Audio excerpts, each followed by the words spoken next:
Queria somente ler alguns trechos da palavra de Deus antes de entrar na palavra do Senhor, que o Senhor tem colocado no meu coração. Se você puder ficar de pé mais uma vez somente, em reverência à palavra, abra sua Bíblia. Vai ter duas porções, tá? Primeira escritura a ser lida será no livro de 1 Coríntios, capítulo de número 11, versículo 3. E depois a gente vai abrir a Bíblia no Salmo de número 128. A gente lerá aquele salmo também. 1 Coríntios, capítulo 11, versículo 3. Todos acharam? Amém? Amém?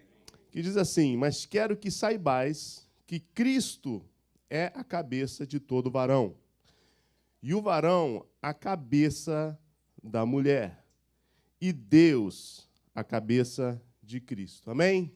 Salmo 128 agora, por favor. Salmo 128, a epígrafe diz assim, o título, né? Aquele que teme a Deus será abençoado na sua família.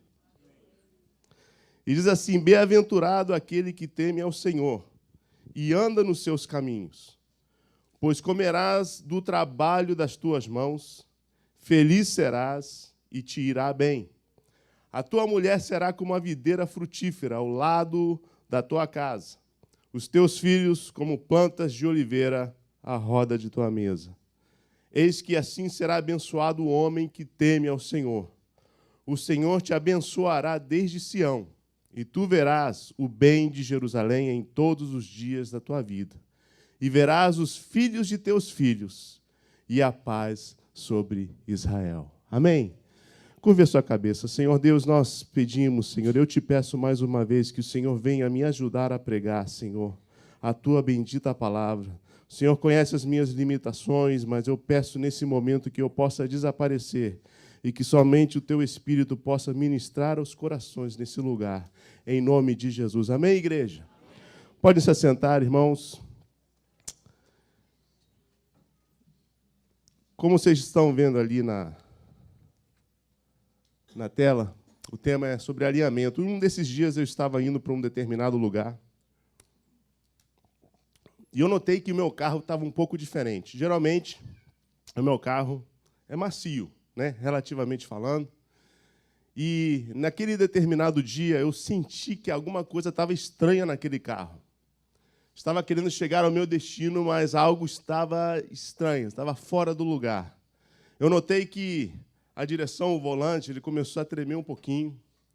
E eu notava que todas as vezes que eu largava o volante, a tendência do carro era se desviar da linha reta que eu queria levar. Então, o que eu fiz? A gente levou o carro para o mecânico. E depois de algumas análises, ele me chamou lá e o carro suspendido, ele falou: olha, o seu problema está sendo problema de alinhamento do carro. E ele me mostrou como os pneus estavam sendo gastos assim, né? Um estava sendo mais gasto que o outro, justamente porque o carro não estava andando em linha reta. Algo aconteceu no sistema para fazer com que aquele carro saísse do seu eixo central e começasse a pender fora do seu alvo. E fazia com que essa locomoção, o meu objetivo de chegar ao meu destino, fosse um pouco assim perturbado. Nos dias de hoje, irmãos, eu queria propor para a igreja que nós, no meio cristão, infelizmente, estamos tendo um problema de alinhamento. Nós queremos e estamos tentando conduzir as nossas vidas, a nossa família, sair do lugar onde estamos, rumo a um destino onde nós queremos chegar, mas estamos percebendo que há problemas. Problemas nas nossas vidas, problemas com os nossas mulheres, os nossos maridos, problemas com os filhos. E nós percebemos que, principalmente na área de homens, está faltando um alinhamento. E é sobre isso que nós vamos tratar aqui nessa manhã. Nós lemos, então, em 1 Coríntios, capítulo 11, versículo 3, e Paulinha, você pode botar o primeiro slide aí, que existe um alinhamento determinado por Deus. Não foi criação humana, mas foi determinado por Deus. Nós lemos, então, no trecho, em 1 Coríntios, que há um alinhamento estabelecido por Deus. No slide você vai ver que Deus é o cabeça, e ali está em inglês, certo? Mas 1 Coríntios 11:13. Deus é o cabeça de Cristo. Deus é o cabeça de Cristo. Cristo, o cabeça de todo homem, e o homem é o cabeça de toda mulher. E nós vemos que há um alinhamento criado e estabelecido por Deus. Quando Cristo esteve na igreja, na terra, quer dizer, Deus era o cabeça, ele se alinhava completamente à vontade de Deus. Cristo hoje quer que todo homem de Deus esteja alinhado debaixo de Cristo, e, por consequência, isso vai fazer com que a mulher do homem, o marido, né, que a mulher esteja alinhada perfeitamente debaixo do seu marido. A palavra nesse texto, 1 Coríntios capítulo 11, versículo 3, fala sobre cabeça. A cabeça, na palavra, no texto grego, é a palavra kafalé, que representa, no sentido bíblico, governo, representa liderança e representa o partido responsável, responsabilidade. Cristo, quando esteve na terra, Deus se responsabilizava por Cristo. Cristo hoje está nos céus e ele se responsabiliza por todo homem de Deus. E todo homem de Deus tem que ser responsável pela sua esposa e pela sua família. Amém? Se você, então, irmão, homem de Deus, não está alinhado, diretamente alinhado, perfeitamente alinhado com Cristo, você se abre para ter uma vida problemática. Se você tem uma esposa e filhos que lhe seguem e você não está alinhado debaixo de Cristo, você pode estar contribuindo para que a sua família seja problemática, porque você está fazendo com que eles também não estejam alinhados debaixo de Cristo. Vocês estão entendendo? O que é uma vida, então, alinhada a Deus, você pergunta? Simplesmente, irmãos, é uma vida totalmente entregue, consagrada a Deus e a sua palavra em todas as suas vidas, em toda a área de sua vida. É aquela pessoa que sabe que se não fosse Deus na vida dela, ou na vida dele, ele não estaria nem vivo. É uma vida onde reconhece que Deus ele é a fonte de tudo, tudo, tudo na sua vida. Ele é um homem onde reconhece que cada passo ele é guiado por Deus, e se não fosse Deus na vida dele, ele não estaria ali vivo. Se não fosse Deus cuidando, a sua família já estaria destruída. Se não fosse Deus na frente, a sua família, seus filhos estariam desviados, quem sabe mortos. Mas é uma vida que reconhece que Deus é a fonte de todas as coisas. Tem um grupo que eu gosto muito, é a Oficina G3, né? Quem conhece? Só a nova geração, certo? Tem um vocalista, ex-líder do grupo lá, do Oficina G3, chamado PG. Ele traduziu uma música que me veio à mente quando estava preparando esse texto. E a música diz assim, olha o refrão dessa música. Que sejas meu universo, que sejas tudo o que sinto e o que penso, que de manhã sejas o primeiro pensamento e a luz em minha janela, que sejas meu universo, que enchas cada um dos meus pensamentos, que a tua presença e o teu poder sejam o meu alimento. Jesus, esse é o meu desejo. Qual que é uma vida temente a Deus? É uma vida que é isso aqui, que, Senhor, que Tu sejas o meu universo. No momento quando eu acordar, que Tu sejas o meu primeiro foco, o meu primeiro pensamento.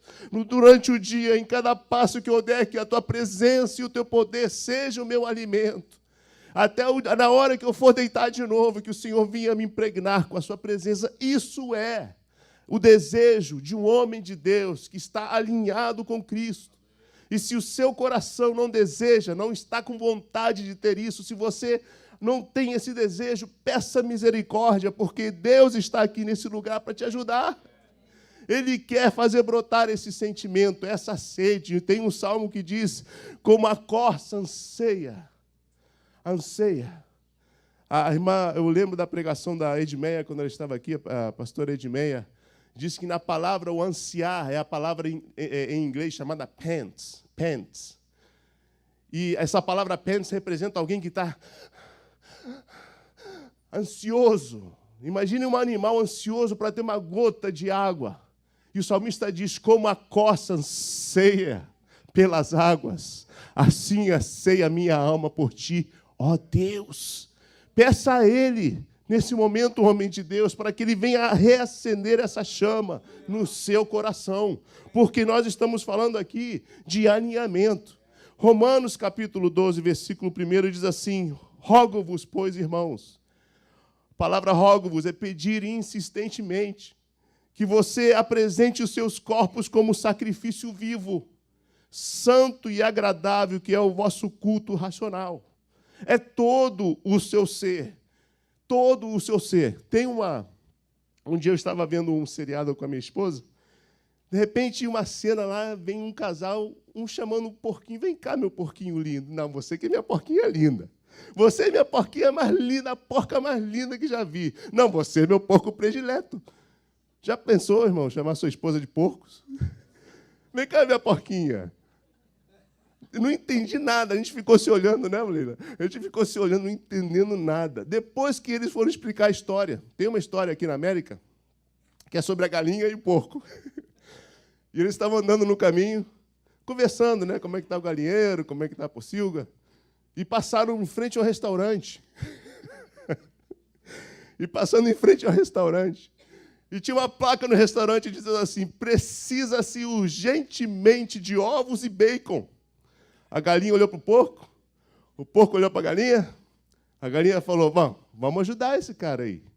Vamos fazer o seguinte, eu dou os ovos e você dá o bacon. O porco fez que nem o meu sogro lá de Minas Gerais. Você está doido, senhor? A galinha não entendeu nada. Falou, por quê? E o porco falou, olha, para você os ovos são uma contribuição. Para mim o bacon é a minha vida inteira, não tem volta. E é isso mesmo que Jesus quer de nós, homens. É um compromisso onde você não tenha mais volta. Deus não quer uma contribuição sua. Não, Ele te quer por inteiro. Cada área da tua vida, cada pensamento, cada desejo, cada plano que você fizer, que seja colocado aos pés da cruz primeiro. Ele é o meu Senhor, Ele é o nosso Senhor, e nós temos que não somente professá-lo com as nossas bocas, mas temos que evidenciar isso com as nossas atitudes. Ele quer isso, um compromisso total com isso. Então, ele diz assim, então, para que você consiga fazer isso, não sede conformados com esse mundo, em Romanos 12, versículo 2, mas sedes transformados pela renovação do vosso entendimento, para que experimenteis qual seja a boa, agradável e perfeita vontade de Deus. Não deixe que esse sistema desse mundo influencie o seu pensamento e o coração, mas que o seu pensamento e o seu coração estejam dentro da palavra de Deus, na presença através da oração, que ela venha encher a sua vida. Porque se você quiser experimentar a boa, perfeita e agradável vontade de Deus, estou olhando o versículo de trás para frente agora, você tem que renovar o seu entendimento. E a maneira como quando você renova o seu entendimento, você vai ser transformado. E à medida que você vai ser transformado, como é que você vai ser transformado? É não se conformando com esse mundo. Então, nós temos que colocar isso em prática.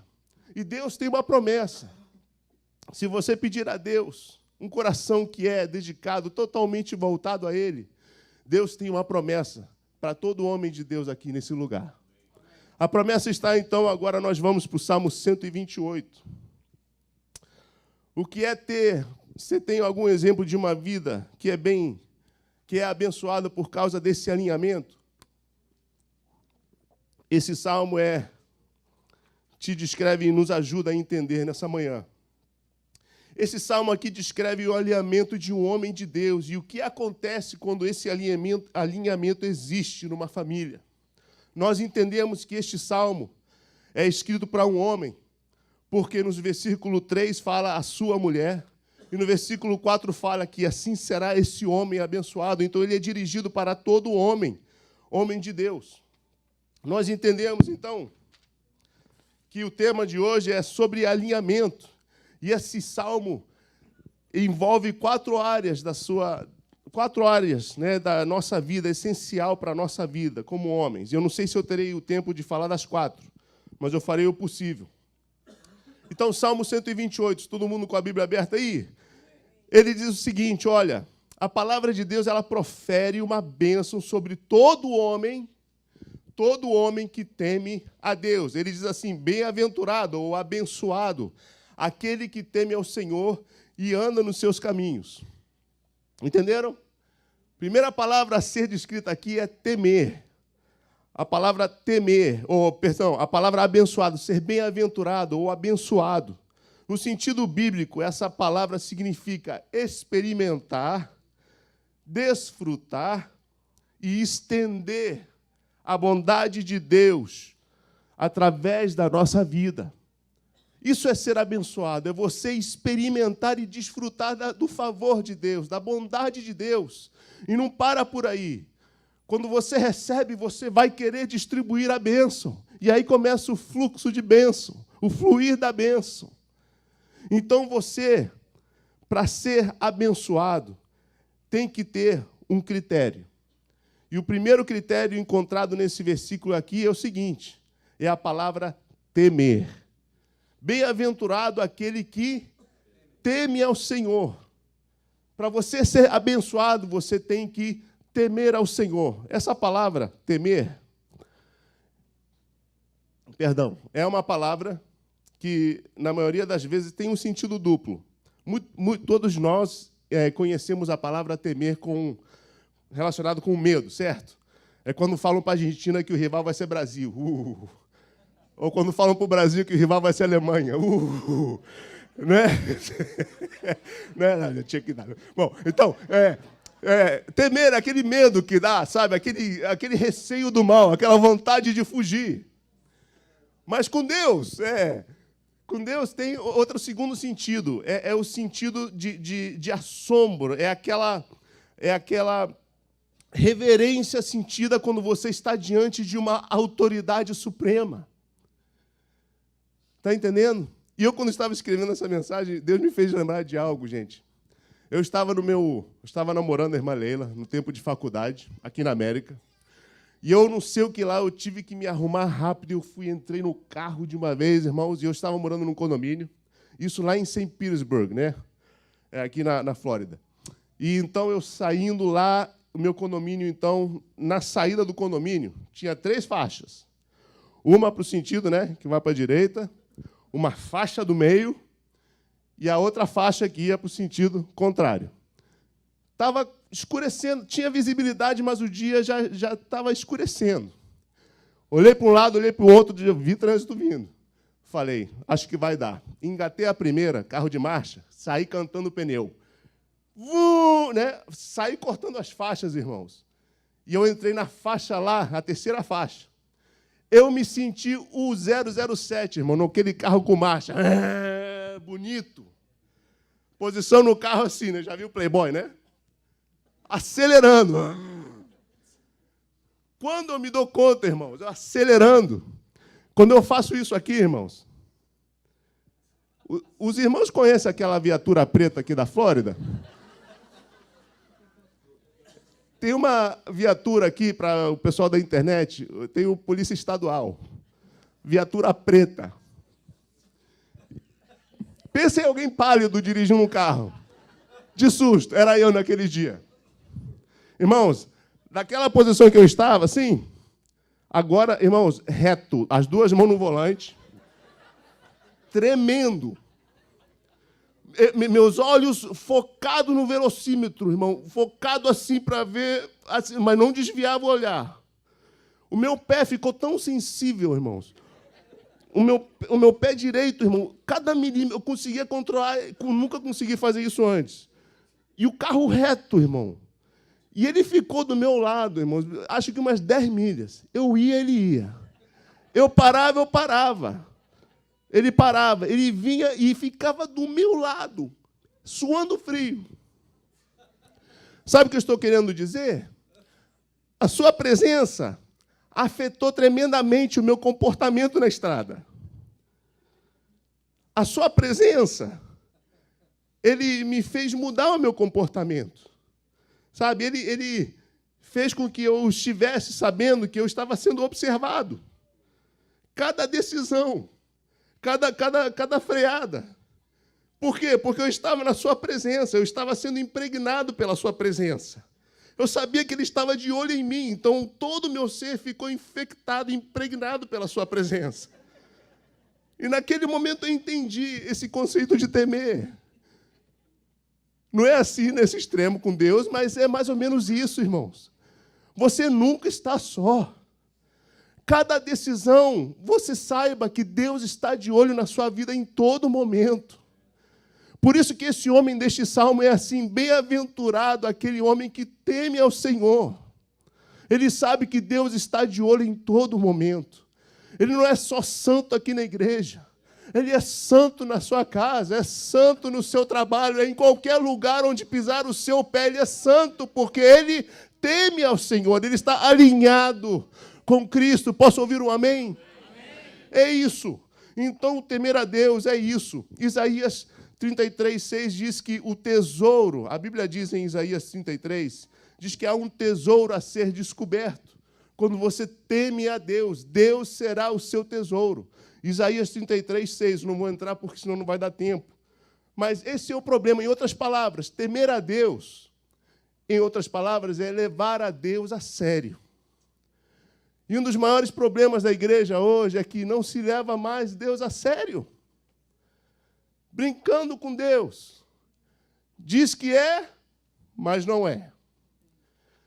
Diz que serve, tem aparência que serve, na verdade não serve. Não, irmãos. Não há mais tempo de brincar com Deus. Peça misericórdia hoje, para que nós, homens de Deus, possamos tomar as nossas posições, culto de família hoje, e possamos que Deus nos conceda a graça para poder estar alinhados debaixo de Cristo Jesus. Amém? E ele diz assim, olha, bem-aventurado aquele que teme ao Senhor e anda nos seus caminhos. Não é só falar que você teme a Deus, mas é você demonstrar com seus passos, cada passo que você toma, que você realmente, você é um homem consagrado a Deus. Que você não vai fazer as mesmas coisas que os caras lá do trabalho fazem. Não, por quê? Porque você é separado. Porque eu temo ao Senhor não é só de boca, mas é com as suas atitudes. Bem-aventurado aquele homem que teme ao Senhor e anda nos seus caminhos. O andar é muito importante, significa o nosso viver a cada dia, principalmente quando não tem ninguém olhando. Sempre tem alguém olhando, né? Sempre. Que Deus nos conceda misericórdia e graça para sermos homens de Deus, como Deus quer. E ele diz assim, olha, tem bênção, se você conseguir temer a Deus em seu coração e andar segundo os seus caminhos, vem bênção em 3 áreas da sua vida, homem. Ele diz assim, versículo 2, pois comerás o trabalho das tuas mãos. Isso fala do seu trabalho. Você vai trabalhar e você vai poder desfrutar do teu trabalho. Deus vai proteger o teu dinheiro, ninguém vai te dar calote. Você vai produzir, você não vai... Quantas vezes o meu trabalho me dão projetos para fazer, não tenho a mínima ideia de como fazer, mas o que eu faço? Eu peço ajuda ao Espírito Santo. E ele tem me ajudado até hoje. Quantas vezes naquele projeto de brick ou de tile, ou não sei o quê, e você pede ajuda ao Espírito Santo para te inspirar, para te dar criatividade, e ele vai e te ajuda. Bem-aventurado o homem que teme ao Senhor e anda em seus caminhos, porque, olha, comerás do trabalho de tuas mãos. Ele vai proteger a tua renda. Ele vai proteger o teu negócio. Ele vai proteger os teus projetos. Mas tem que temer a Deus. Tem que estar alinhado. Segunda coisa que ele vai proteger, ele diz assim, olha, e feliz serás. Ele vai proteger o teu estado emocional. Ele vai garantir a tua felicidade. No mundo tenebroso, onde só há tragédia, é algo que vai sobrepassar o nosso entendimento. Por quê? Porque Deus vai ser o seu escudo, a sua segurança emocional. Ele promete para você, homem de Deus, que você será feliz sim. E a terceira área, irmãos, ele vai estar presente no seu futuro, porque o fim desse versículo diz, e te irá bem. Isso fala do seu futuro. Fala daqueles projetos, fala daquele do dia de amanhã que ninguém conhece. Deus já está lá. E Deus já vai preparar todas as coisas. Estava falando com minha esposa hoje de manhã, o nosso presente e o nosso futuro, tem uma música que fala isso, né? Para Deus já aconteceu. Ele está no nosso futuro. Nada pega a Deus de surpresa. Agora pense comigo, homem de Deus. Quem melhor para ir na frente dos teus negócios, para cuidar da tua estabilidade emocional e para cuidar do teu futuro do que Deus? Deus promete, Deus tem essa promessa para você. Se você temer a Deus e andar em seus caminhos, você vai comer do trabalho de suas mãos. Você vai ser feliz e te irá bem o seu futuro. Mas nós estamos aqui falando sobre alinhamento. Vocês estão entendendo até agora? Todo homem de Deus é promessa para você. Se você se alinhar, isso vai acontecer. Mas estamos falando de alinhamento. E o primeiro grupo de pessoas que tem que saber que você é um homem de Deus, como você disse que é, não é a igreja. Né? Não é a diretoria da igreja, né? Uhum. Não é o círculo de oração. Primeiro grupo que tem que saber que realmente você é aquilo que você diz que é a sua família. E a começar com a sua esposa.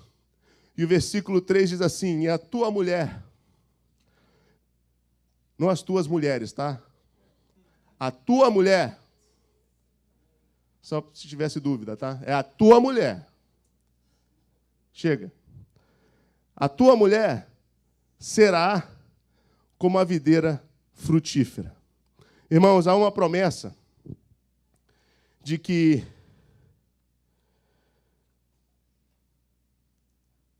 quando o homem se propõe a estar alinhado com Deus, e eu não estou falando de que você vai ser perfeito em todas as áreas, mas quando há sinceridade, quando você realmente está tentando, e as pessoas da sua família, principalmente a sua esposa, nota que você realmente está tentando, ela se torna em uma videira frutífera dentro de sua casa, e a promessa é que essa videira frutífera, tá, ela vai florescer. Ela diz assim, olha, a tua mulher será como uma videira frutífera. E eu quero abrir um parênteses aqui. Pode ser que o seu relacionamento com a sua esposa possa estar mal, possa estar desgastado, pode haver alguns problemas, né? Você comunica, ela não comunica contigo, ela toma e faz decisões sem consultar a sua opinião. Você pede para ela fazer A, ela faz B. Você pede para ela te ajudar em algo, ela diz que não. Você pede para ela mudar alguma coisa nela, ela se recusa. E uma vez, nesse tema, me veio uma pregação que eu tinha ouvido no rádio que me tomou em susto. Ele falou assim, que é exatamente nessa linha. Quem sabe, meu irmão, se a sua mulher não comunica contigo, se a sua mulher, você lhe pede para fazer as coisas e ela se recusa, quem sabe o culpado é você e não ela. E ele se baseou no texto em 1 Coríntios 11, versículo 7, onde diz que a glória do homem é a mulher. Quem sabe, ele falou, quem sabe ela apenas não está sendo um reflexo de como você, homem, está tratando a Deus. Ela não comunica contigo. Talvez é porque você não está comunicando com Deus. Ela toma decisões sem te consultar, porque às vezes pode ser, homem de Deus, que você não consulta com Deus primeiro. Ela pede, você pede para ela fazer as coisas e ela não faz. Pode ser, homem de Deus, que Deus te pede para fazer algumas coisas e você não está fazendo. Quem sabe ela não está sendo um reflexo daquilo, do seu tratamento para com Deus. Está vendo? Estamos falando de alinhamento. Se o homem estiver fora de alinhamento, a mulher vai seguir o desalinhado. Mas nós estamos falando sobre alinhamento. E para nós homens, se a sua mulher está sendo assim, olha a bênção que é esse Deus maravilhoso, a promessa de que ela vai mudar. Porque olha o versículo, tua mulher será a esperança, ó glória. A esperança. Se a sua mulher não é aquilo que você deseja hoje, ela será. Se você temer a Deus, se você andar nos seus caminhos, Deus vai cuidar do teu futuro, do teu trabalho, da tua saúde emocional, e a tua mulher será. Glória! Tua mulher será videira frutífera. E olha só o que acontece. Paulinha, vê o segundo slide. Videira frutífera. Eu fui vasculhar um pouco sobre videira. Existem 3 coisas para que uma videira venha frutificar. A primeira é chamada o processo... Onde é que eu estou? O processo delas serem elevadas e asseguradas ou anexadas a um poste, tá? Porque se você não fizer esse passo ali, a vinha ela vai crescer no chão e ela não vai absorver todos os nutrientes que ela precisa para ser bem frondosa e produzir o fruto. Vocês estão comigo? Primeiro passo, ela tem que ser elevada e anexada, fixada num poste. Amém? Segundo passo, o próximo, Paulinho. Segundo passo é quando ela está bem firmada, quando ela está numa base bem sólida e elevada, aí ela pode, então, se espalhar no lugar que o agricultor escolheu. Então, naquele negócio é o processo de vegetação e floração. Porque ela está ali bem sustentada, ela recebe todos os nutrientes, ela é bem cuidada, e aí ela tem liberdade para se espalhar, crescer, florescer. Quando isso acontece, então, o terceiro passo, Paulinha, por favor, acontece a formação de frutas e maturação. Olha que delícia! Olha o fruto! Que delícia isso aí! Quando ela está bem sustentada, ela cresce e se espalha, aí vem o processo da formação de frutas e maturação. Os agricultores pegam, né? Esses vinicultores que dizem, né? Pegam essas uvas, espremem para fazer o quê? Suco de uva. Pegam esse suco de uva. Não, mas é verdade. Pegam esse suco de uva, passa pelo processo de fermentação para produzir o quê? Vinho. E os irmãos sabem o que faz o vinho, né? Faz o homem triste ficar alegre. Ó, irmão, vinho é símbolo de alegria na Bíblia. Ele está falando, olha, homem de Deus, se você se alinhar a Cristo, se você estiver debaixo da liderança de Cristo, Ele vai cuidar do teu trabalho, do teu futuro, da tua saúde emocional, e a sua mulher será como vinha frutífera. Ela vai ser a alegria da sua casa. Ela vai te honrar como homem de Deus. Ela vai ser uma bênção sobre os seus filhos e ela vai ser a alegria na tua casa. Oh, irmãos, tem um versículo aqui um ditado aqui na América que diz assim: Happy wife, happy life. E é verdade, irmãos. Happy wife, happy life. Se você quer uma vida alegre, tua esposa tem que estar alegre primeiro. Irmão, e não tem nada melhor do que você poder ver essa mudança na sua família. Eu não vou ter tempo de entrar de como Deus fala para os maridos amarem as suas esposas. Efésios 5:25, que diz que nós temos que amar as nossas mulheres como Cristo amou a igreja. Por ele se entregou por ela, né? E assim mesmo se entregou por ela para santificar, olha, a mudança. Para santificar, purificando-a com a lavagem de água pela palavra. Invista, irmão, estudo na palavra com Deus. Nós começamos com a minha esposa, tem tempo já, né? Todo domingo. YouTube, irmão, como tem pregador bom no YouTube. Depois da igreja, à noite, antes de dormir, vê uma pregação. Você tem tantos estudos bons, irmãos. Como tem sido uma bênção para mim e para a Leila. Invista tempo na palavra, no estudo com sua esposa. Invista dinheiro, né, irmãos? Na sua esposa. Amém? Invista, irmão, invista, porque é para o teu gozo. Quem vai usufruir desse fruto ali é você, meu irmão. Então, cuide bem do fruto. Quanto melhor o fruto é tratado, mais vai produzir para a glória de Deus. Amém? Glória a Deus. Então, ele fala, a mudança espiritual, irmãos, acontece quando um homem de Deus usa os princípios de Deus investidos em sua esposa. Quando ela começa a conhecer e a reconhecer que a sua esposa não é vista apenas como uma lavadeira, quando ela reconhece e começa a perceber que ela não é vista apenas como uma cozinheira, como uma faxineira, uma babysitter, né? Mas quando ela começa a perceber que ela é parte fundamental da família, de que cada decisão que você tomar, você consulta ela, o que você acha? A gente precisa fazer isso? Não precisa fazer isso? Porque Deus fez de 2 um. Todas as decisões, todo passo, principalmente o que vai afetar a família, tem que ser tomado a 2. Quando ela perceber isso, irmãos, então ela vai ser uma vinha frutífera. Oh, glória! Aleluia! Esse Deus é muito bom, gente. Mas estamos falando sobre alinhamento. Então, ele não para por aí. Ele fala assim, olha, e a tua mulher será como uma videira frutífera, ao lado de tua casa. Depois ele passa para os teus filhos. Olha o que ele diz assim, aqui.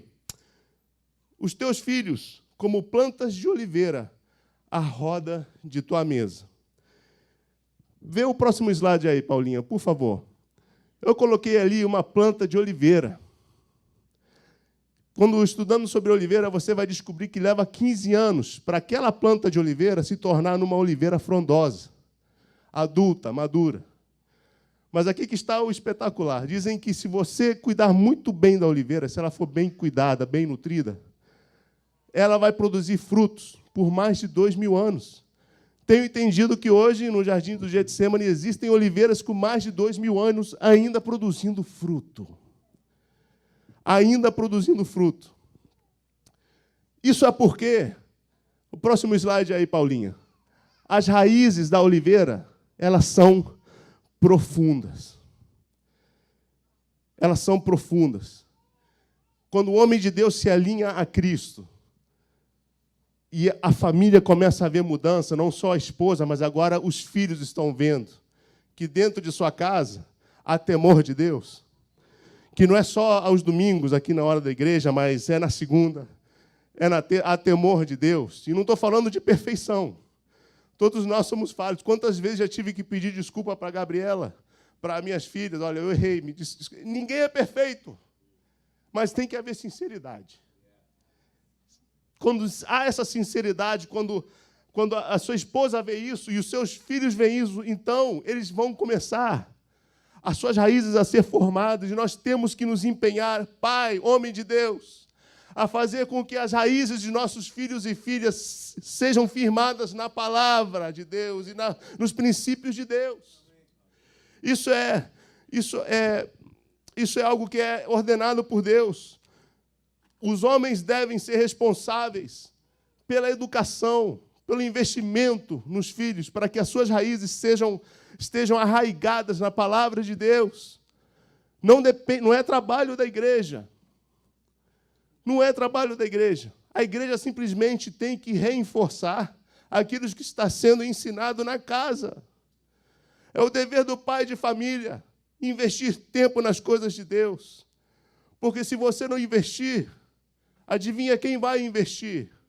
A Disney, a televisão, os filmes, os amigos da escola, e vão edificar eles nas coisas que não prestam. A Bíblia é bem clara, olha, Provérbios 22:6. Instrui o menino no caminho em que deve andar, e até quando envelhecer, ele não se desviará dele. É papel do homem, como líder da casa, ele tem que se empenhar nisso. Deuteronômio 6:6 diz assim, olha, que todas essas palavras que hoje lhe ordeno estejam em seu coração. Falando para os homens aqui, ensine-as com persistência. Tem que ensinar com persistência. Irmão, tem dia que você vai chegar cansado do trabalho e não vai querer fazer, mas olha, é com persistência. Teus filhos não vão querer ouvir de novo, pai. Não, é com persistência. Persistência. Eu tenho que fazer, porque o meu futuro é o futuro dos meus filhos. E ensinando-as com persistência aos seus filhos. Converse com elas. Quando estiver sentado em casa, quando estiver andando pelo caminho, quando se deitar, quando se levantar, em todo tempo. Temos que instruir os nossos filhos. E outra palavra aqui, abrindo outro parênteses. Quando você for educar a palavra de Deus, não pare por aí. Eduque o seu filho, irmão. Principalmente se ele é criança ainda. Está uma onda aqui na América de que não. É criança, pode deixar. Isso aí vai passar, vai passar. Vai passar, sim. Irmãos, eduque a sua criança. Não tem nada mais constrangedor do que criança mal educada. Ensine a sua criança a se comportar no restaurante. Ensine a criança como se comportar nas casas onde você vai ser uma visita, um visitante. Eduque os seus filhos, irmãos. É princípio da palavra de Deus. Olha o que diz a Bíblia. Principalmente, eduque os seus filhos a respeitar a autoridade. Tem que respeitar. E, se preciso for, tem que dar umas palmadas. E não é umas palmadas... Já viu aquelas palmadas? Eu vou te bater!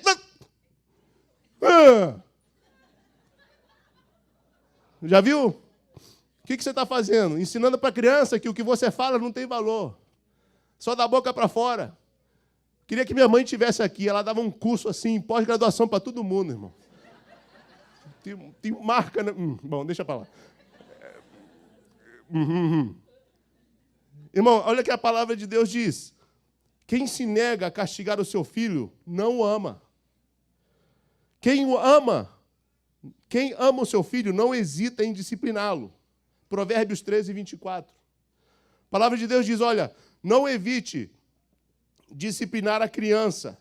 Se você a castigar com a vara, ela não morrerá. Castigue-a, você mesmo. Porque tem gente que, não, corrige, você, pai, corrige aí, ou você, mãe, você que é mãe, corrige. Corrige-a, você mesmo, com a vara, e assim você a livrará da sepultura. Provérbios 23, 13. Provérbios 22, 15 diz assim, a insensatez está ligada ao coração da criança, mas a vara da disciplina a livrará dela. E olha esse aqui, Provérbios 29, 15. A vara da correção dá sabedoria, mas a criança entregue a si mesma envergonha a sua mãe. Eu nunca achei que eu fosse presenciar isso, mas eu já presenciei. Estavam fazendo eventos, quem que a gente convida, não sei o que lá, e falaram assim, não convida aquele casal porque a gente não dá conta dos filhos. O casal é legal, boa companhia, mas por causa dos filhos, vamos deixar fora, não dá. Eduque o seu filho, porque a Bíblia diz, irmãos, e você pode dizer, eduque os seus filhos, porque eles, olha só a promessa, quando você começar a educar os seus filhos, elas são plantas de oliveira. Como eu falei, leva 15 anos. 15 anos para ela se transformar em uma oliveira frondosa. E você diz, eu quero, pastor, como é que isso pode acontecer? A própria Bíblia te responde. Diz assim, olha, plantas de oliveira aonde? À roda de tua mesa. Na Bíblia, irmãos,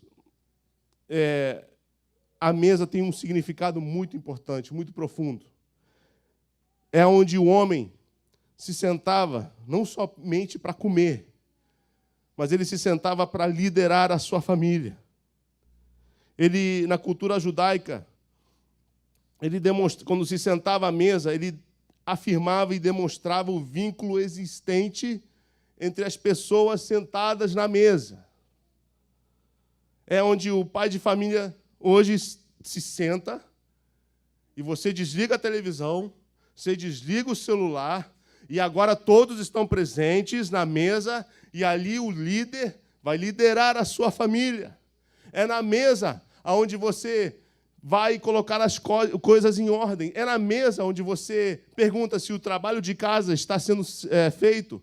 É na mesa onde você pergunta, e a escola? Existe alguma área da escola que a gente precisa começar a rever? É na mesa onde você vai orar pelos seus filhos. É na mesa onde você pergunta à tua esposa como é que está o comportamento aqui da criançada. É na mesa, irmãos. É na mesa, é o líder na mesa, da sua própria casa. É onde você vai, talvez o seu trabalho não permita que você esteja presente e sentado à mesa a uma refeição todos os dias. Mas você tem que se esforçar. Em todo momento que você puder, tenha um lugar à mesa na sua casa, porque você é o cabeça daquela família. Você é o cabeça. Você diz, eu sou o cabeça da família. Como é que você vai ser o cabeça se você nunca está presente? Você tem que estar presente, participando de uma refeição, sim, na sua casa. E é ali na mesa onde você vai rever os cultos, vai aprender sobre a Bíblia, vai orar pelos seus filhos, vai ver e decidir planos para a sua família, mas é na mesa. Porque nós temos que ser o cabeça, como Deus nos chamou. Josué diz assim, ele soube muito bem o que falar. Josué 24:15 diz que eu e minha casa serviremos ao Senhor, está decidido. Eu não perguntei opinião, eu não quero saber o que você acha, eu não posso me intrometer do jeito que você governa a sua casa, mas eu e minha casa, nós decidimos servir ao Senhor. E é o pai que tem que estar presente, irmãos, porque, homens de Deus, o que nós estamos fazendo, e a nossa vida é corrida, eu sei, mas estamos deixando muita carga sobre as nossas esposas. E é uma mãe, irmãos, uma mãe no seu melhor dia jamais vai poder substituir um pai. Existem coisas que só um pai pode transmitir para um filho. Existem coisas, homens de Deus, que você tem que falar para suas filhas, porque senão vai vir um malandro aí, sussurrando um monte de mentira no ouvido da tua filha para destruí-la. Está amarrado. Aqui não, Satanás. Em nome de Jesus, eu e minha casa, nós serviremos ao Senhor. Eu vou ser cabeça dessa família e coitado do meu genro. Nosso, né, pastor Maurício? Oh! Ah, pode vir, estou preparado. Ah!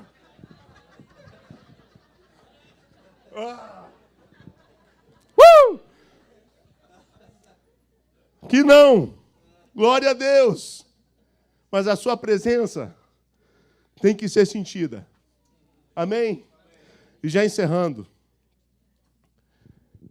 Ele começa a dizer assim, quando você começa a se alinhar com Cristo, você vai temer ao Senhor e você vai andar nos seus caminhos. Ele vai abençoar o teu futuro, o teu trabalho, a tua saúde emocional.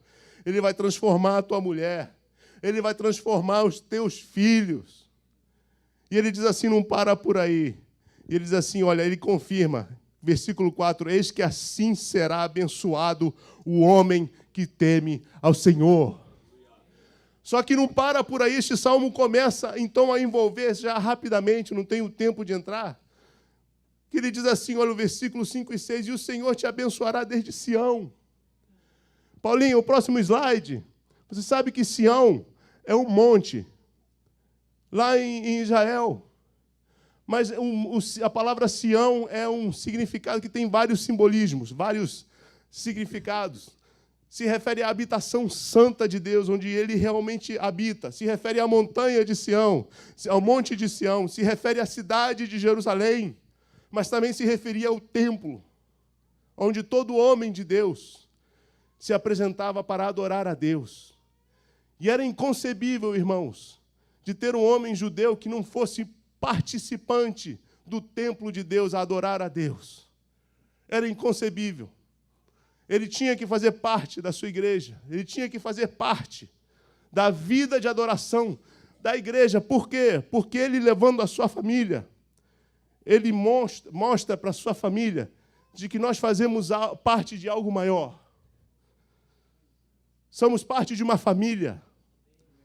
Existem multidões de gente que falam como nós falamos, que creem nas mesmas coisas que nós cremos, que se comportam da maneira que nós nos comportamos. É algo maior que nós.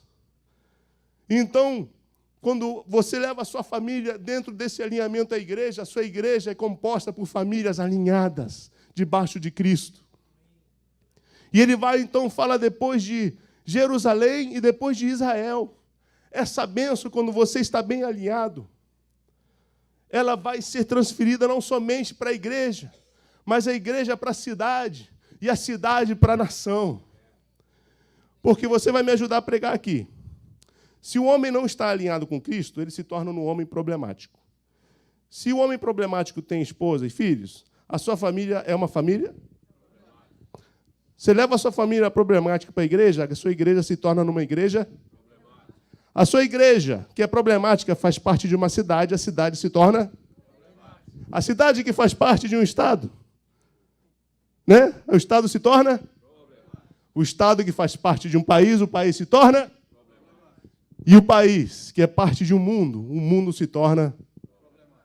Mas se você quiser um mundo que é abençoado por Deus, compostos por países que são abençoados, por estados que são abençoados por Deus, porque eles têm cidades abençoadas, porque a igreja nessa cidade ela é abençoada, porque a sua família está alinhada com Cristo, e tudo começou por um homem de Deus. Pelo amor de Deus, vamos nos alinhar debaixo de Cristo. Amém, irmãos? E eu queria lançar um desafio, e já orando. Quem sabe amanhã os homens não podiam se reunir aqui na hora de oração e fazer como as irmãs têm feito tanto tempo, mas os cabeças da família nos reunirmos amanhã aqui em oração, clamar pelas nossas famílias. Os homens de Deus podem se colocar em pé? Eu queria orar com os irmãos. E mulheres, essa mensagem foi para os homens praticamente, mas nós pedimos que vocês nos ajudem em oração, porque a responsabilidade sobre as nossas costas é muito grande. E Deus as chamou para que vocês nos ajudem em oração. Vai ter momentos que a gente não vai conseguir chegar em casa por causa do trabalho. Nos ajudem a instruir os nossos filhos. Nos ajudem. E nós queremos, em nome de Jesus, que essa família, debaixo da liderança de Cristo, perfeitamente alinhado, que essa bênção possa fluir, Senhor, da Tua graça, do Teu templo, Senhor, do Teu santo monte, para a igreja e para toda a nação. Vamos orar, irmãos, em nome de Jesus. E eu peço que você me ajude a orar aqui, homem de Deus. Nós, Pai, te agradeço pela Tua palavra. Espírito Santo, te agradeço porque o Senhor cuida de nós e o Senhor tem o desejo de ver as nossas famílias restauradas. Te agradeço pela Tua palavra, que é luz para o meu caminho, Senhor, e lâmpada para os nossos pés. E eu quero, Senhor, ser o primeiro a Te pedir perdão, Senhor, pelas vezes que eu não estive perfeitamente alinhado debaixo, Senhor, do Teu alinhamento como o Senhor deseja. Mas nesse momento, eu e meus irmãos, Senhor, nos queremos colocar na brecha, Senhor, como Senhor, representantes das nossas famílias. E pedir que o Senhor venha realizar a Tua obra. Vem, Senhor, levantar homens de Deus aqui neste lugar. Vem nos alinhar, Espírito Santo. Venha tirar tudo aquilo que nos impede de estar na Tua presença. Vem tirar aquela pedra de embaraço, Senhor. Tudo aquilo que vem nos impedir de estar mais, Senhor, junto de Ti. Para que nós possamos, assim, bem alinhados, Senhor, contigo, possamos demonstrar, ó Deus, o que é realmente ter uma família abençoada por Ti. Senhor, Tu prometeste na Tua palavra que assim será abençoado o homem que teme a Ti. Que o Senhor estaria estendendo as Suas mãos e protegendo, Senhor, a nossa vida financeira, a nosso futuro, as nossas emoções, a nossa família, Senhor. Nós pedimos, Espírito Santo, vem nos ungir, vem nos fortalecer, Senhor, vem quebrar todo o jugo. E queremos pedir a Tua bênção, Senhor, nesse momento, em cada pai de família aqui representado. Quero pedir, Senhor, por cada família sendo, Senhor, acessada ali pela internet, ó Deus, em nome de Jesus, que a tua bênção também chegue lá. Senhor, que possamos ser, Senhor, homens de Deus, como o Senhor tem nos chamado. Que possamos refletir a tua glória nesse lugar, nesta cidade, neste estado, neste país, ó Deus, para que tu recebas toda a honra e toda a glória. Senhor, colocamos o nosso coração diante de ti. Colocamos, Senhor, os nossos sonhos, os nossos planos, os nossos desejos diante de ti, Senhor. E consagramos tudo que temos, tudo que somos, Senhor, a ti mais uma vez. Sem ti, Senhor, nada podemos fazer. Sem ti, nada podemos fazer. Nos ajude, Espírito Santo. Nos ajude, Senhor, a te honrar e a te servir. Em nome de Jesus. E os homens de Deus dizem amém.